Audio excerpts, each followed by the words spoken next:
పరిమళము నీదేనా నాలో పరవశము నిజమేనా బొండు మల్లి పువ్వు కన్నా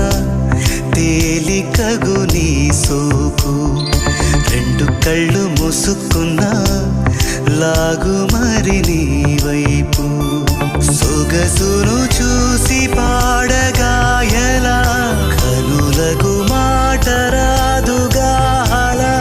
వింతల్లోనూ కొత్త వింత నువ్వేనా ఆ అందం అంటే అచ్చంగాను నువ్వే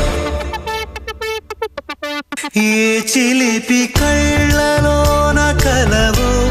ఏ చిగురు గుండెలో నలయవో ఏ చిలిపి